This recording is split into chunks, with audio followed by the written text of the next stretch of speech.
So this is the perfect segue, because now we're getting to the heart of, really what I intend to do with this particular episode, talking about coping strategies. So I want to come at it from two perspectives. Number one, if you yourself, be it male or female, are struggling, right, with whatever it is, whether it's the specific crisis, whether it's something else.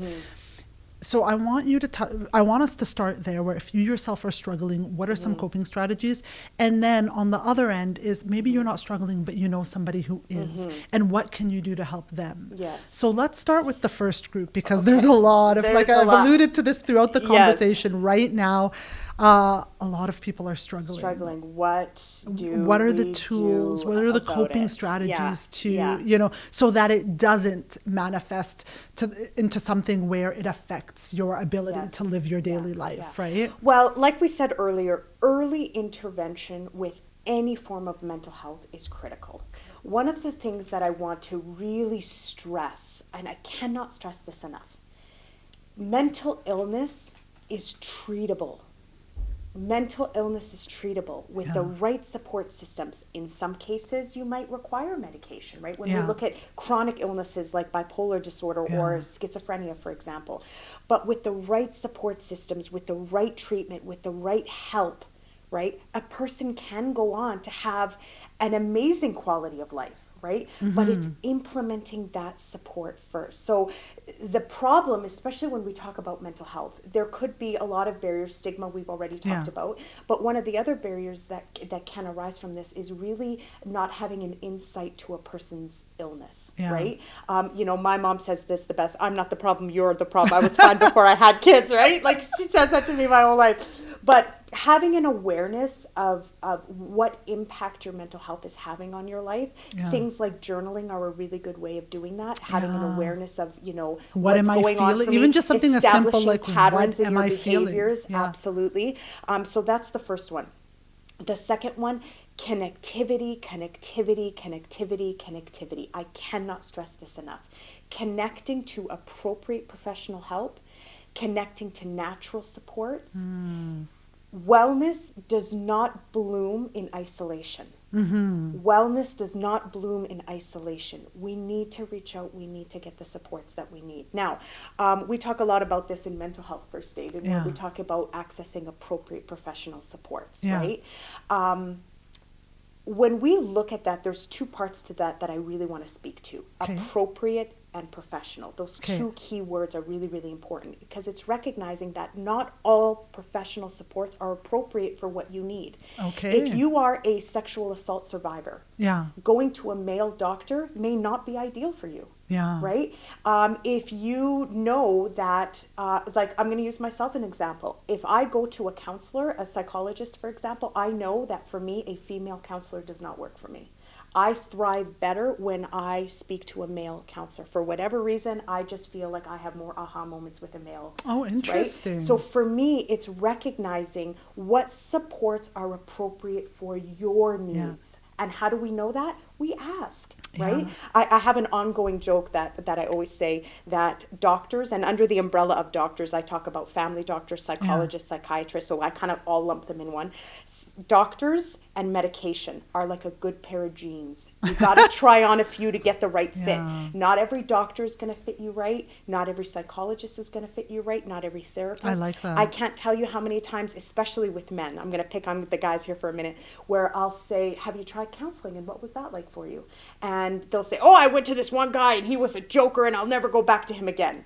Right? It's like saying all hair colors are the same, or all pants fit the same way. They don't, right? It's a matter of finding somebody who's appropriate for your needs. Can I ask you a question, Jenan? What would you do if I said no? Just kidding. When do you know when it's time to seek professional and appropriate, like, and I'm all for it. I have said this over and over again. Like, there are people in my life where I've said, you would benefit from seeing a counselor or a psychologist, or fill in the blank. So you would benefit from appropriate and professional help. Using myself as an example, more often than not, I've found that I've got some key people in my life, my sister being one of them.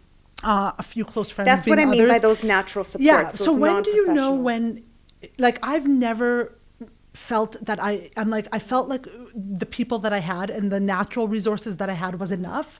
But there are people that I know where their natural resources are not enough, right? So when do you know whether it's like your friends and your family members, you know, versus it's time to, because in some cases, I mean, I've had some friends where it's like they're clinically depressed and it's like they, you know, when do you know when you should be suggesting like appropriate and professional help versus just natural help? Well, suggesting appropriate professional help as a helper is different than a person who's ill, who's or if in you right? yourself, like when do you know when okay, I maybe should, maybe that wasn't the right, but like if you are the person struggling, when do you know when okay, maybe I should seek professional and well, appropriate I'm going help? to tell you, there isn't a carbon copy response to that because it's different for different people. Some people wait until it's a disorder, until there's that significant impact on their ability to function, where they say, I need to go see a psychologist. Now, that is not an ideal scenario. I want to really be clear on that. And for other people, it's when those emotions first start to surface and they want to nip it in the bud right away.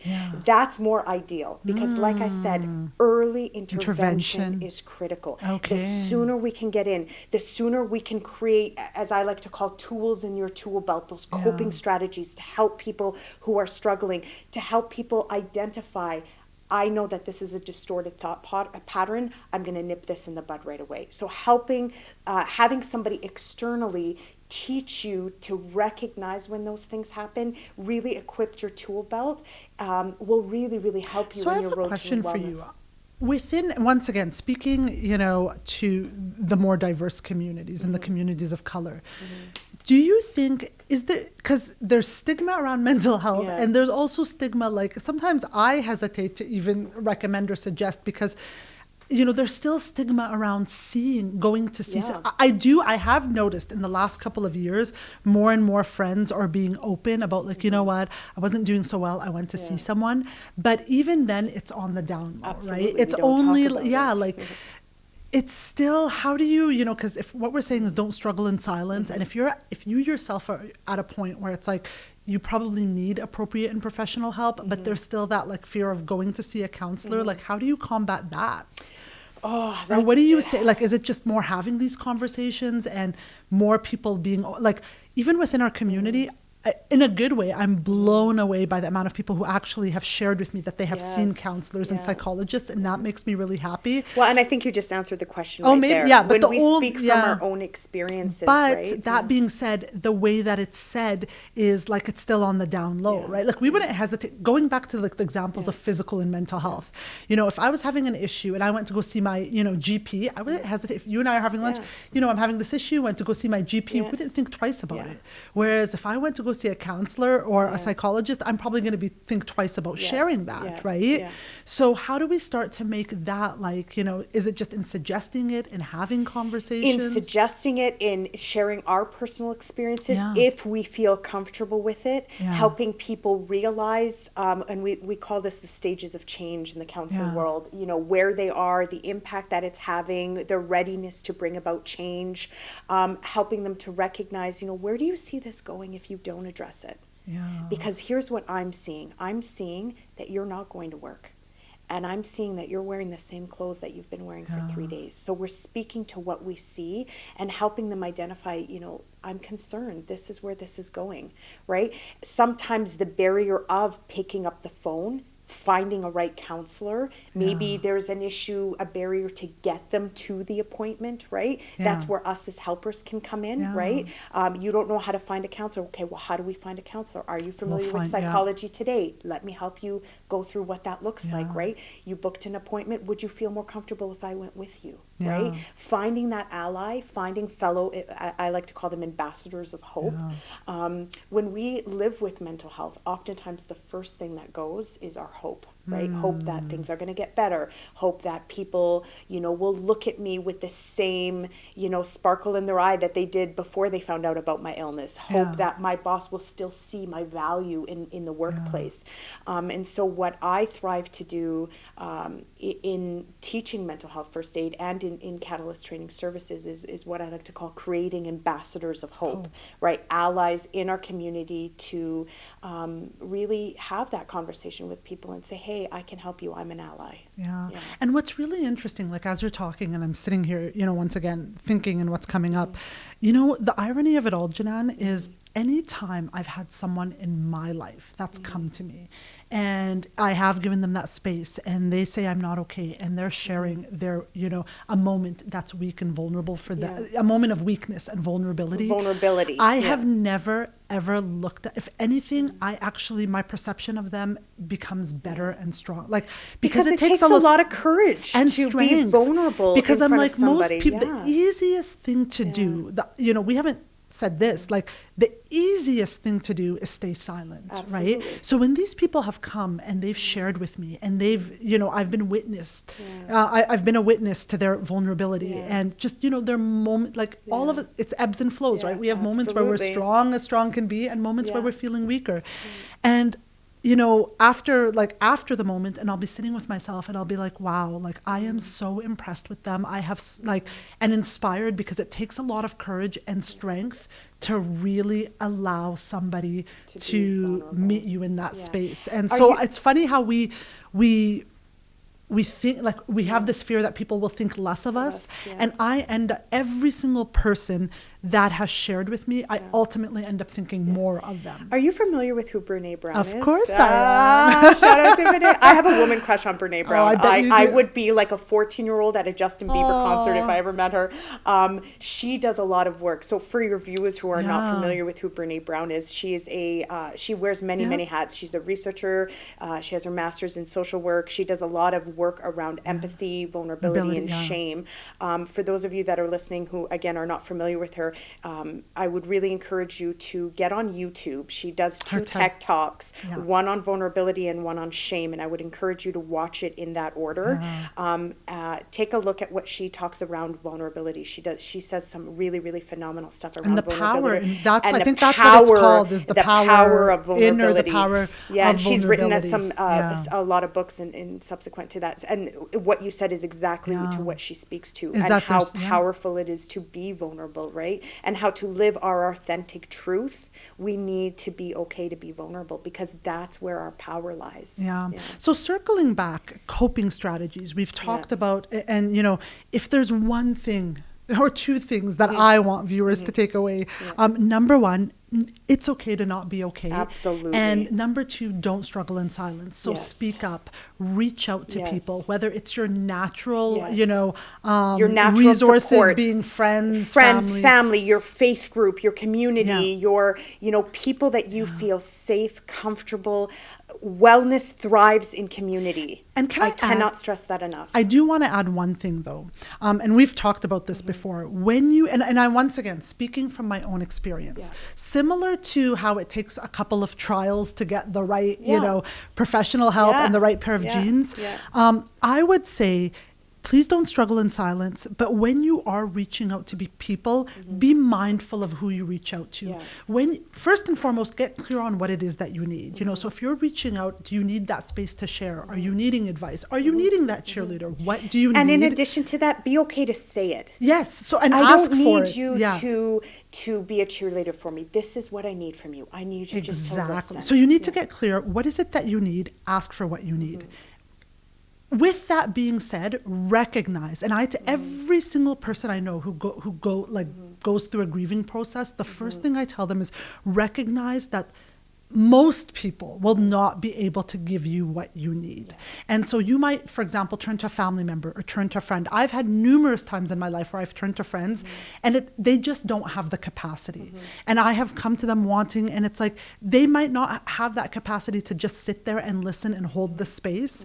And so when you recognize, and I've said this too, sometimes that can end up doing more damage than good, because people might think, okay, if you went to that friend and they didn't give you what you need, try somebody else. Yeah. When you find somebody who is able to give you what you need, then you don't need a lot of resources. Have a couple. But I have been privy to situations where, people have reached out and they've started, to share what's going on, and the person just completely just didn't have the capacity to show up in the way that they need. And they don't have the skill set, and you know what? That's okay. And then so they just think, well, I shouldn't talk to anyone, like everybody. So recognize that, like, I always say, like, 50% of the people out there are not going to be able to give you what you need. Find the ones who can, but you have to know what is it that you need, because on the topic of vulnerability, there are a lot of people out there who they themselves aren't comfortable with their own vulnerability, right? So how are they going to be comfortable with yours? Right.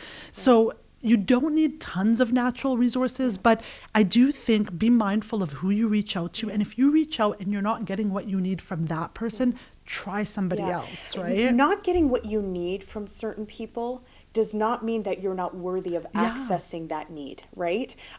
We, and I say this all the time, we are so blessed to be living in Canada. We are in particularly blessed to be living in Edmonton. So for those Edmonton listeners that are listening right now, we have resources at our disposal in this city. Now, our healthcare system is not perfect by any means, nobody's is, but some of the resources that we have in our community is phenomenal. Like what? Give me examples. For example, I'm not right. So for those of you who are struggling, first and foremost, if you have nobody to talk to, or you're feeling worried about talking to somebody, you don't really want to reach out to somebody, family or friends.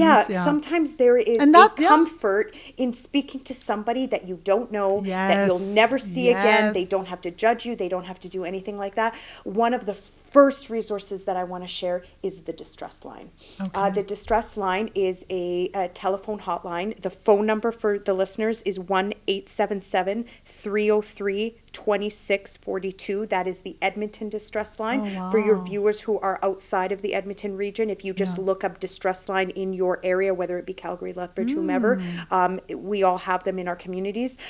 They are 24 hours a day, 365 days a year. You get on that phone and somebody will be there to hear you, to listen to you. They are trained professionals who can help guide you through whatever it is.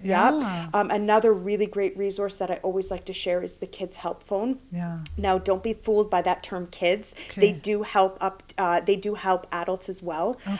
Their phone number, 1-800-668-6868. They too, 24 hours a day, 365 days a year. What's really great about them is they have the phone capacity, so you can call them at any time. You can actually go online and do chat sessions with them. What I love about that is, let's say that you're in the workplace and you can't talk and you are drowning in these feelings and emotions, but you can't verbalize them. What's great about the Kids Help Phone is you can hop online and you can start that chat and nobody needs to know what's going on, right? Oh, wow. The other thing too that's really great about the Kids Help Phone is they offer texting options. So if you text...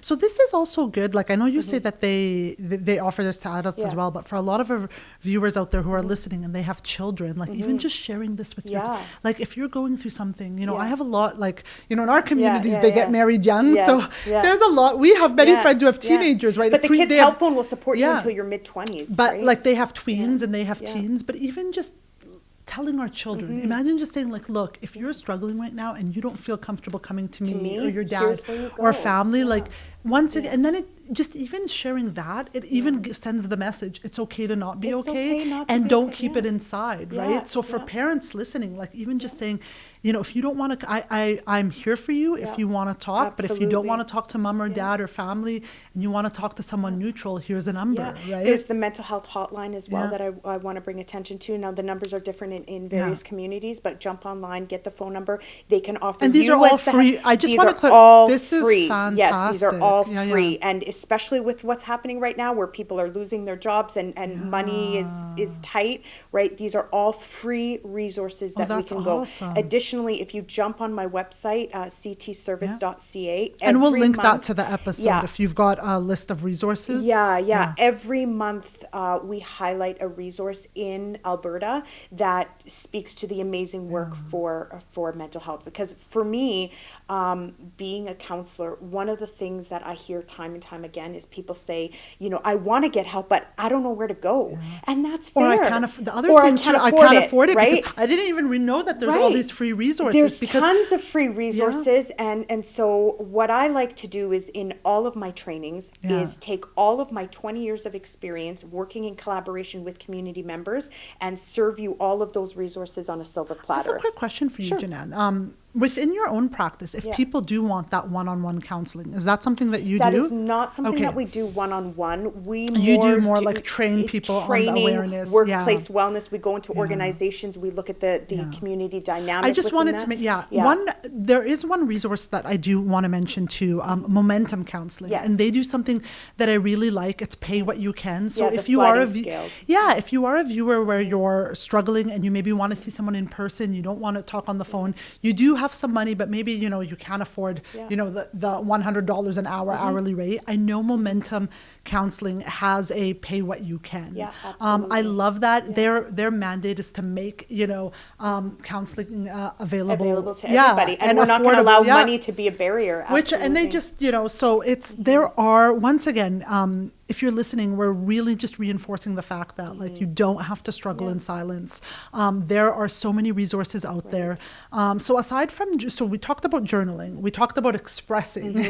What are some other coping strategies? Like, are those the main ones? What are some other coping strategies? Well, there's so much that we can touch on. We can talk. We can touch on some specific for COVID-19. And we can talk about stuff. Let's say COVID. Let's right now, just because it is on everyone's mind, and I know there's a lot, so let's just even say 5. We don't have to go super deep, but we've touched. To me, I think the biggest one is reaching out, reaching out, connectivity, getting those professional supports, appropriate professional supports, as well as those natural supports. But if you were to, like, anywhere from 3 to 5 coping strategies specific to, you know, the crisis that we're all facing right now. Well, I have 5 really quick ones that I really want to highlight. So, number 1, transition panic into preparedness. Okay. That is going to be really important. So what do I mean by that? In times of crisis, in times of trauma, when a person experiences trauma, our mind and our body goes into what we call a fight, flight, or freeze mode, right? And it's our body's response to that crisis or that trauma. Yeah. Now, we see this happening quite a bit with how panic presents itself, right? We see all of these people buying 150 rolls of toilet paper, right? When health officials have told us time and time again, if you do contract coronavirus, toilet paper is not going to help you, right? But in times of fear, it really creates this uncertainty, right? And so people try to find a way to you know, have some you know, anything that looks like control over it, right? So what I really want to encourage people to do is that when we look at that uncertainty, it fosters fear. Okay. So let's dissect that a little bit. We want to give people a sense of control. So I really encourage people to ask themselves, and for the viewers listening at home, ask yourself, what is the fear? What is your fear? Is your fear that you're going to get sick? Is your fear that you're going to run out of food?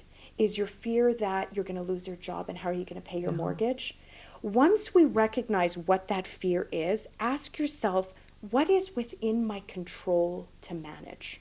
So if my fear is that I'm going to get sick, guess what? I'm going to be washing my hands 50 times a day. Reverse engineer that. Practice social distancing. Practice people distancing. We're going to talk about that in just a second. Practice people distancing, not leaving your home unless it's absolutely necessary, making sure you're Lysoling your doors, your phones, right? So we're putting in strategies that are within our control, and we're transitioning from panic into preparedness. If you're worried that you're going to run out of, you know, pantry food, right? maybe make a list of things that you need, make a list of your first aid kit, what's missing. I did that. I'm speaking from personal experience. Yeah. I had no idea I was out of Band-Aids. I had no idea I was out of any of that stuff. I sat with my husband. We made a list of everything that we needed. I stocked my pantry, and I'm good. Okay. Right? So that fear of, oh my God, am I going to starve is out. I don't have that anymore, right? Okay. The next thing that I really want to stress is please be mindful of where and how much information you're taking in. Yes. Not only are we experiencing a pandemic, we're also experiencing an infodemic. Yeah. We are inundated with information, and it's nonstop. It's on your phone, it's on the radio, it's on TV. It's so much. So please be mindful of not only how much information you're taking. Now, in saying that, it is imperative that we stay informed. Yeah. We have to. But I know when I was first at home, and because when you're at home, you lose sense of time, right? And now we have all this extra free and we time have on all our this hands. extra free time. But I would sit in front of the TV, and 3 hours would go by, and I'm watching the same recycled information. So for me, I have been very diligent and mindful. I only watch news in the evening. Yeah, I try to like once in the morning, once at night. And if that works for you, perfect. Yeah. And in addition to that, be mindful of where you're getting that information. Not everything you're reading on social media is accurate, right? So be very intentional. Get information from doctors, specialists, our leaders, there who know what's going on, especially, pardon me, the doctors, right? Yeah. The third thing is really important, maintaining a routine, right? And just because you're staying at home does not mean that you can't be productive. Right? Making sure that we're continuing to get up at the same time every day. We're showering. We're doing what we need to be doing. We're moving our bodies. Remember, your health is your wealth, right? I have found for myself, honestly, and I'm recovering from a fractured ankle, so I'm not able to walk every day. I'm walking every second day. Honestly, Jenan, just even getting outside to walk, Absolutely. and it's like a half hour, to a 40-minute walk. It's been a game changer. And if you're doing it safe, you're maintaining people distancing. There's nothing wrong with that. It's been a game changer. Where it's like I Getting come home out, and I'm just let the sun hit your face, let the wind hit your face. Yeah, there's nothing wrong with that. So that would be the third thing. The fourth thing I want to say is staying connected. And this goes back to this term social distancing. Yes. Can we talk about that? And Susan and I talk about this. Social distancing versus people distancing. Because you don't like I do not subscribe to this phase or this term social distancing, and let me tell you why. And on various platforms I've spoken at great length to this, because I really believe that sometimes what people hear and what they interpret are two completely different things. And when we hear the term social distancing, a lot of people equate that with social disconnect. Yes. And that's not what it is. It's separating yourselves from other people. It's people distancing, not social distancing. Because you can still stay socially connected. We can still stay socially connected. I always joke, one of the greatest things that has come out of this tragedy is that my father has finally learned how to use FaceTime, right? And I've been teaching him for years, right? But this was the catalyst for him to learn. I call him every day. The fact that, your listening viewers are at home, they're listening to us converse. This is all social connectivity, right? Yes. So I encourage you to stay socially connected, whatever that looks like for you, using apps like WhatsApp, the FaceTime on your phone, calling people, checking in on your neighbors, seeing how they're doing, we are not as human beings hardwired to live in isolation. We have to stay socially connected. So you could be isolated at home, but still be socially connected. Yeah. So please, I really encourage people, stop using the term social distancing, and instead it's people distancing. We still can stay connected, right? Like that. And that small change in language goes back to what we were talking about earlier. Language matters, right? Yeah. And the last thing I really want to stress, do not suffer in silence. I can't say this harder or louder. These are unprecedented times. Yeah. People are scared. People are worried. People are uncertain. I really want to stress that in my lifetime, I've never seen anything like this. In our parents' lifetime, neither. They've never seen anything like this. For you to feel anxious, you are having a normal reaction to an abnormal event. And that's okay. Talk about it. Don't suffer in silence. Remember, silence keeps us sick. Reach out, get connected, get help. I love it. I love it. I love it. I love it.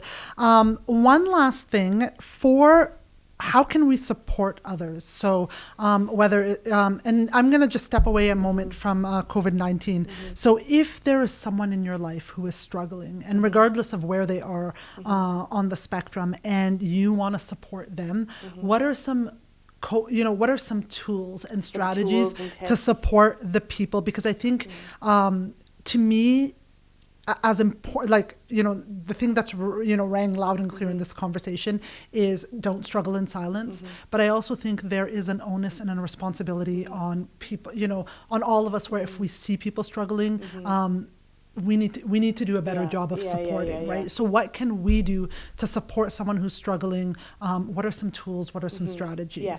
So number one, recognizing your capabilities, right? Recognize, am I the ideal person to help this individual, right? I'm looking at, and I'm thinking about specific people in my life. I may not be the ideal person to help them. I may in fact be triggering of that person, right? So recognizing what is your capacity and your ability to help them. And if you're not the go-to person to help them, does that mean we don't help them? No. It means that we outsource somebody else to come in and help them. But you can still reach out to them and say, look, we're still helping that person. Care. We're still helping that person, but we're doing it in a roundabout way. Yeah. The other thing too that is really important, and I don't want to lose it, and I just lost it.